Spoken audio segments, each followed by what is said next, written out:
So దాంట్లో భాగంగానే ఒక పక్కన ఆ ఏరివేత అవుతా ఉంటే ఒక పక్కన ఈ ఏరివేత అవుతా ఉన్నది. ఈ ఏరివేత ఏంటిది?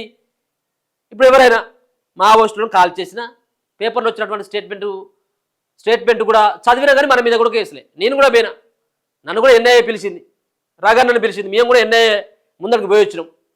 నన్ను విచారించింది 2 గంటల పాటు, రాఘన్నలో 3 గంటల పాటు. ఇదే కేసు పైన, ఇదే ఎన్ఐఏ సంబంధించినటువంటి విషయంలో ఎన్ఐఏ దగ్గరికి ఎట్ల పేర్లు ఏందన్నటువంటి ఆ సంబంధించిన వివరాలను కూడా లాపట్టేటువంటి ప్రయత్నం చేసింది. సో మనం కూడా ఉన్నట్టుగానే చెప్పినాం. ఇలా మా మీదనే కాదు, కొంచెం ప్రశ్నించేటువంటి వ్యక్తుల పైన సైతం కూడా ఇలా ప్రధానంగా ఎన్ఐఏ దృష్టి పెట్టింది, పోలీసులు కేంద్ర బలగాలు కూడా దృష్టి పెట్టాయి, కేంద్రం ప్రధానంగా దృష్టి పెట్టింది. అంటే వీళ్ళందరూ కూడా ప్రశ్నించేటువంటి వ్యక్తులందరూ కూడా అర్బన్ నక్సలైట్లు అని చెప్పేసి ఏదో చిత్రీకరించేటువంటి ప్రయత్నం చేస్తూ ఉన్నది. ఎందుకంటే వీళ్ళు కూడా మాట్లాడొద్దు, అరెస్టులు అయినా కానీ మాట్లాడొద్దు అని వీళ్ళను కూడా మొయ్యాలని.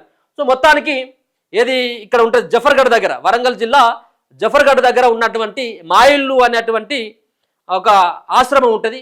ఈ ఆశ్రమంలో చాలామంది, వందలాది మంది అనాథ పిల్లల్ని చదివిస్తూ ఉంటాడు ఎవరు, గాదయ్య గారు.